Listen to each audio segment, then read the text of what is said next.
Hello दोस्तों, स्वागत है आप सभी का क्रैक कंपटीशन में। और जैसा कि दोस्तों आप सभी का एसएससी एमटीएस का एग्ज़ाम 2 मई से शुरू हो चुका है। तो दोस्तों आज आपका 7 मई है और आज आपके किसी भी शिफ्ट में कोई एग्ज़ाम नहीं है। बट कल जो 8 मई है आपका, कल आपके शिफ्ट में एग्ज़ाम है। तो उन शिफ्टों के लिए जो है आपके लिए इम्पॉर्टेंट क्वेश्चन लाए हैं जिससे कि आपके क्वेश्चन बन सकते हैं। ठीक है, साथ ही साथ दोस्तों इसमें जो भी क्वेश्चन हैं वो सारे एक्स्ट्रा फैक्ट्स के साथ हैं, तो ये आपके लिए हेल्पफुल होंगे। तो चलिए शुरू करते हैं। पहला है, नियासिन कौन सी विटामिन का नाम है? तो नियासिन जो है विटामिन B3 को नियासिन के नाम से जाना जाता है। बात करें नियासिन की कमी से क्या होता है, तो शरीर में गठिया यानी कि जोड़ों में दर्द इत्यादि की समस्या हो जाती है। अब देख लेते हैं हम लोग विटामिन के रासायनिक नाम और उससे रोग जो हो सकते हैं कमी से वो। तो सबसे पहले बात करें विटामिन ए, तो विटामिन ए का रासायनिक नाम आपका है रेटिनॉल। इसकी कमी से जो है रतौंधी होती है। विटामिन B1 की बात करें तो थायमीन है इसका रासायनिक नाम, इसकी कमी से बेरी होता है। ठीक है, B2 से आपका राइबोफ्लोमिन है। ठीक है, इससे एस्टोमाइटिस होता है आपका। ठीक है, नेक्स्ट है विटामिन B3, इससे आपका नियासिन होता है, यानी कि सॉरी दोस्तों इसका रासायनिक नाम जो है वो नियासिन है और बीमारी इससे पेलेग्रा हो जाता है। विटामिन B5 की बात करें तो पेंटोथेटिक अम्ल जो है इसका नाम है और इससे रोग होने वाला अपसंवेदन है, ये उतना नहीं पूछता आपसे। ठीक है, नेक्स्ट है विटामिन B6, तो B6 की बात करें तो पायरोडॉक्सिन जो है इसका नाम है और इससे बीमारी जो है वो एनीमिया होता है। ठीक है, विटामिन B7 की बात करें तो इसका जो रासायनिक नाम है वो आपका बायोटीन है। ठीक है, और इसकी कमी से चर्म रोग जो है वो आपका होता है। ठीक है, नेक्स्ट है दोस्तों विटामिन B9।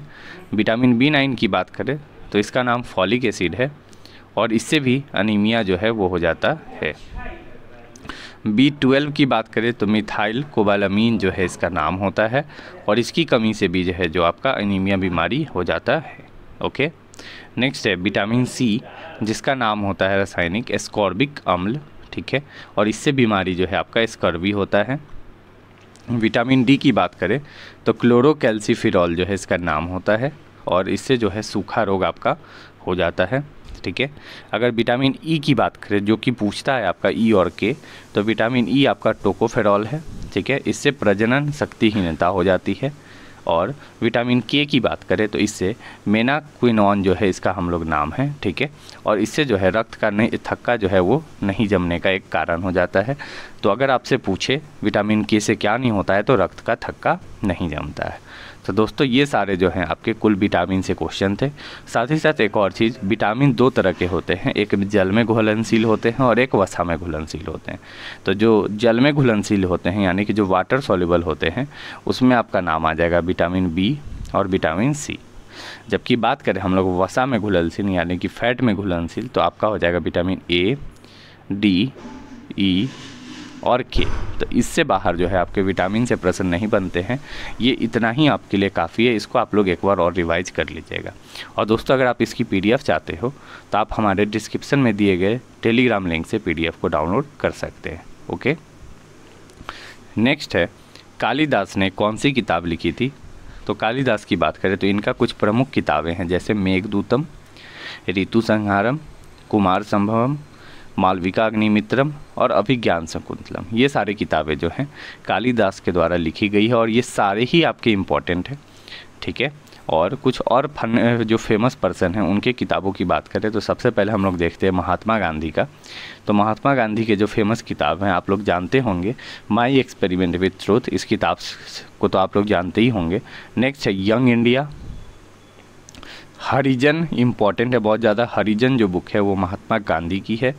हिंदू स्वराज्य जो है ये भी इन्हीं की है। ठीक है, नेक्स्ट बात करें तो दादा भाई नौरोजी की जो है poverty and un British rule in India, ये आपका इम्पॉर्टेंट है। नेक्स्ट है राजा राम मोहन रॉय, इनके द्वारा जो किताब लिखी गई है नाम है संवाद कौमुदी जो है इसका नाम है। ठीक है, सुभाष चंद्र बोस की बात करें दोस्तों तो इसका होगा आपका इंडियन स्ट्रगल, इन्होंने लिखा है।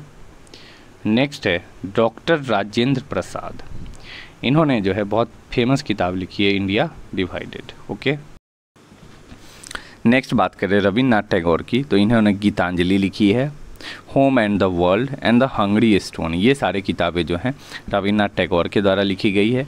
और मौलाना अब्दुल कलाम आज़ाद की बात करें तो इंडिया विंस फ्रीडम, ये क्वेश्चन तो आपका रेगुलरली पूछता है, इंडिया विंस फ्रीडम किसने लिखा है।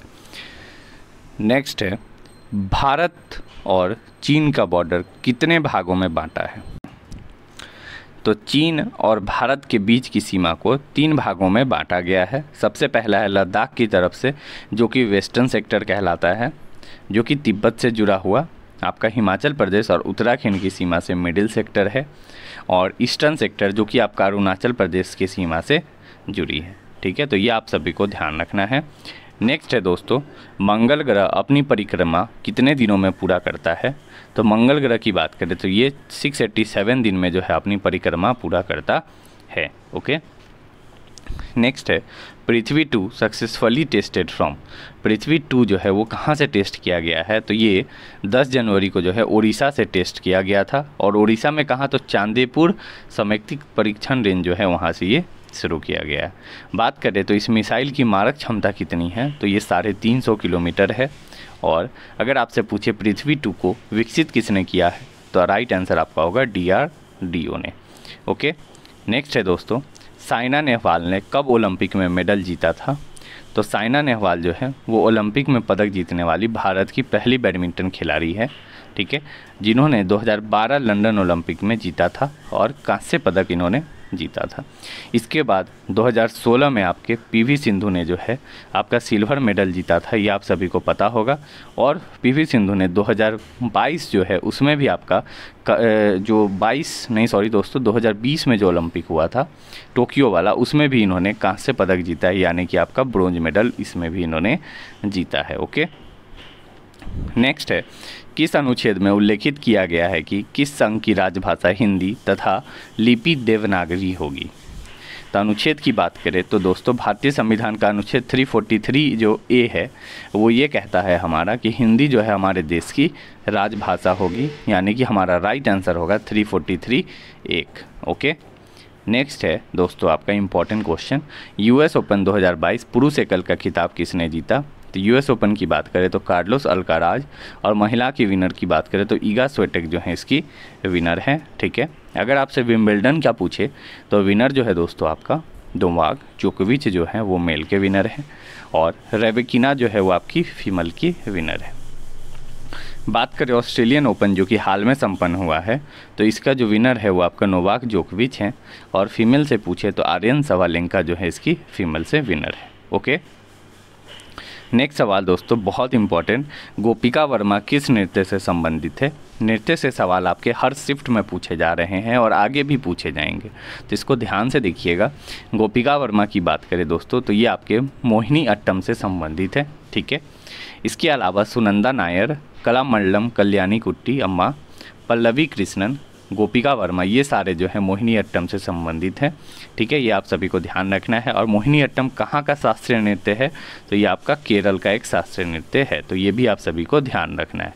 ओके, नेक्स्ट है दोस्तों कुचिपुड़ी की बात करें तो कुचिपुड़ी जो है वो आपका आंध्र प्रदेश का एक शास्त्रीय नृत्य है, और यहाँ की फेमस पर्सन की बात करें तो रागिनी देवी, राधा रेड्डी और राजा रेड्डी, और यामिनी कृष्णमूर्ति जो है यहाँ की फेमस डांसर है। नेक्स्ट है भरतनाट्यम, ये आपका तमिलनाडु का नृत्य है, और इसके फेमस पर्सन की बात करें तो कृष्णा अय्यर, रुक्मणी देवी, यामिनी कृष्णमूर्ति, लक्ष्मी विश्वनाथन और मृलाननी सारा भाई जो हैं आपके, कुल ये सारे जो हैं भरतनाट्यम से संबंधित हैं। बात करें कथकली से तो कथकली से आपके केरल में होता है। ठीक है, केरल में कथकली है और एक आपका मोहिनी अट्टम, ये दोनों केरल के अंदर है। बात करें VN मेनन, गोपीनाथ, रीता गांगुली, ये सारे जो हैं पर्सन के कथकली के फेमस डांसर हैं।